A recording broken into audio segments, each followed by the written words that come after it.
ma nouvelle machine. 15 jours que la précédente m'a lâché. Et au moment où ça s'est passé, je peux vous dire, les 705 € pour pouvoir la remplacer, je ne les avais pas. Ni dans mon porte-monnaie, ni sur mon compte.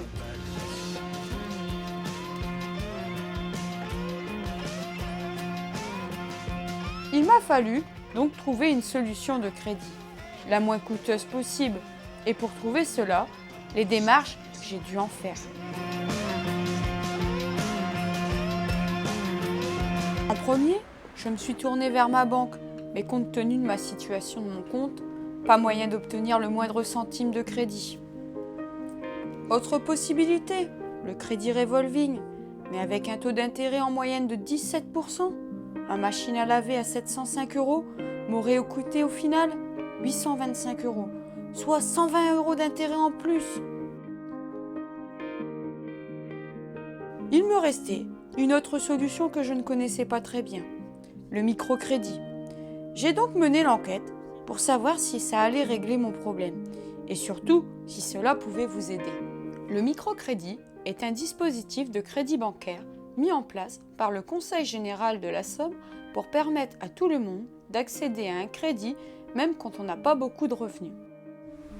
L'avantage principal du microcrédit, c'est qu'il permet d'emprunter une somme d'argent à un taux d'intérêt très bas, compris entre 2 et 4%. Si l'on revient à l'exemple de la machine à laver à 705 €, en passant par le microcrédit, elle ne me coûtera au final que 719 €, soit 14 € de plus avec un taux d'intérêt de 2%.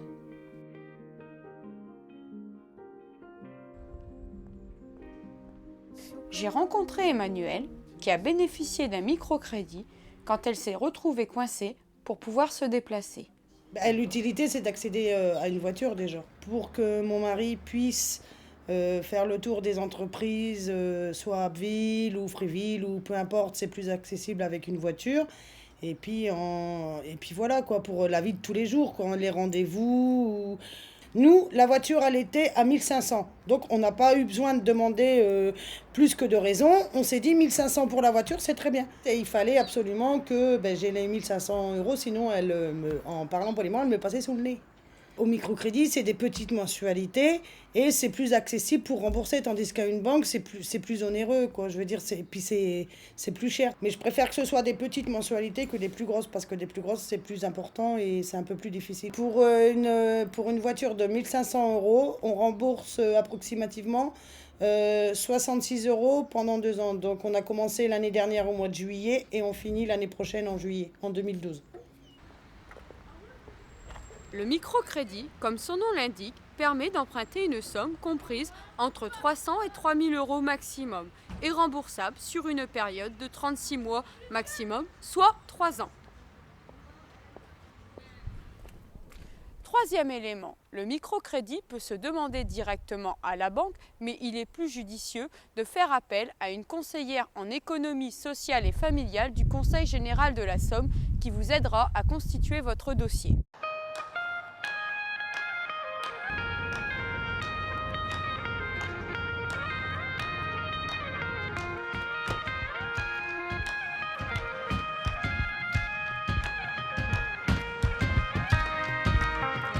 Avec l'une de ses conseillères, Laurence, j'ai souhaité connaître si ce crédit avait des limites.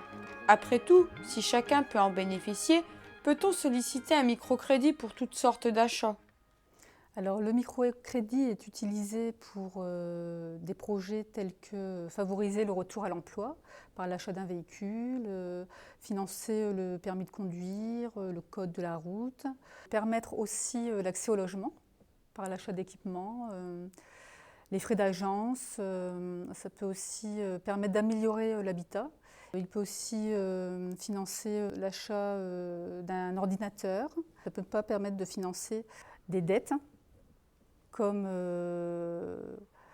racheter des crédits ou des découverts, ce n'est pas possible.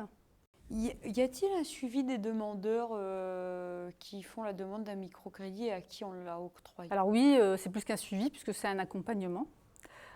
Tout le long du crédit, un travailleur social rencontre régulièrement le bénéficiaire du microcrédit pour justement anticiper des difficultés qui pourraient survenir lors du crédit. Alors c'est un dispositif qui est plus souple que le crédit classique.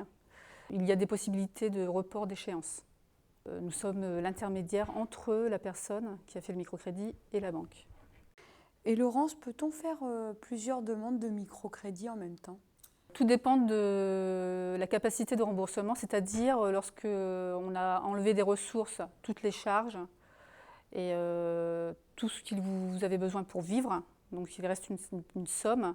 Si cette somme permet de faire plusieurs microcrédits, pourquoi pas. Par exemple, quelqu'un qui veut passer son code de la route, donc financer son code de la route, puis financer son permis de conduire, et après financer un véhicule, c'est possible. Le microcrédit est là pour aider les personnes. On va vraiment faire en sorte qu'elles ne se retrouvent pas en difficulté. C'est important. Le microcrédit s'adresse à tous les bénéficiaires des minima sociaux, aux demandeurs d'emploi indemnisés, aux travailleurs en CDD ou en intérim et même aux personnes ayant déposé un dossier de surendettement auprès de la Banque de France.